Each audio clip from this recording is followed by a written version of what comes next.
fluorescent lights flickered with the same enthusiasm as the 4 employees slouched around a sticky plastic table. Ethan, the smooth-talking ex-con turned cashier, drummed his fingers against his plastic cup. Tasha, the sharp-witted single mother with a temper as short as her patience, stirred her instant coffee like it owed her child support.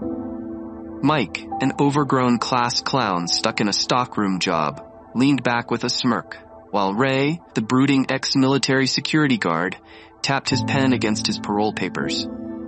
"We should rob this place," Ethan said casually, swirling his coffee. "Excuse me?" Tasha shot back. "I mean, think about it." He leaned in. "Megamart makes millions. We make crumbs. We know the ins, the outs, and when the armored truck comes in."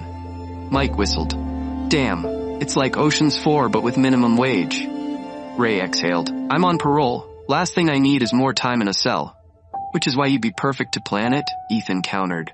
"Besides, you think your parole officer cares? They just want a paycheck." A long pause. Then slowly grins spread across the table. Tasha sipped her coffee. "So, what's the plan?" Mike adjusted the mic stand, squinting under the neon lights. The crowd, a mix of tired retail workers and broke college kids, sipped their watered-down drinks, waiting to be entertained. "Ever worked retail?" Mike began. "It's the only job where you smile while planning a crime." The audience chuckled. At the back of the room, 2 security guards nodded in agreement. "I had a customer ask if we sell water-resistant water bottles. Ma'am, what do you think water does? Bounce off?" Laughter rippled through the club. Meanwhile, outside, Ethan, Tasha, and Ray crept through the alleyway behind Megamart.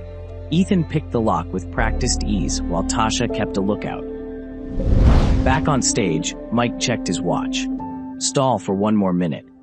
And don't even get me started on self-checkouts. I'm basically working for free while scanning my own groceries. Where's my employee discount, huh?" A burst of laughter. The distraction was working. Ray stood watch near the entrance, ears perked for any approaching vehicles. Inside, Tasha navigated the store like a seasoned pro, sliding past security cameras and avoiding motion sensors. Ethan knelt before the vault, his fingers dancing over the lock. "You better be as good as you say," Tasha hissed. "Relax," Ethan murmured. "This vault and I are about to have a very intimate moment." With a final click, the door swung open. Stacks of cash glowed under the dim emergency lights. "We're rich," Mike whispered over the earpiece, still at the comedy club. "Just don't get caught before I can quit my job." Just as they started filling their bags, a piercing alarm shattered the silence. "Damn it," Ray barked. "We gotta move." Security guards rushed in from the front, flashlights bouncing against the aisles. "Split up," Ethan ordered. Tasha vaulted over a counter. Ray ducked into the warehouse, and Ethan disappeared into the shadows. Detective Lillian Carter's car screeched around a corner as she spotted Ethan sprinting through the alley. She smirked. "You're good, but I'm better." Ethan dodged a dumpster, glancing over his shoulder. "Not bad, detective, but you're still chasing."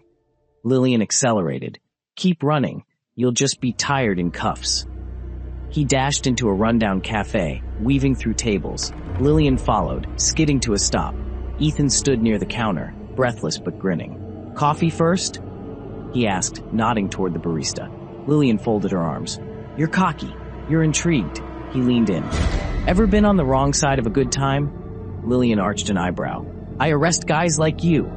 "So arrest me tomorrow," he murmured. "Tonight, let's be criminals together."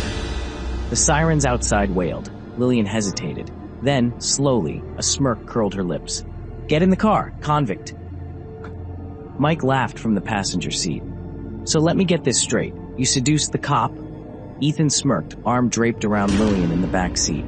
"Turns out she likes bad boys." Tasha shook her head. "If we get caught, I'm haunting you." Ray, at the wheel, simply sighed. "Next time, let's rob a place with better coffee." They rode off, the sun dipping below the horizon, 4 criminals and 1 former detective chasing a new kind of freedom.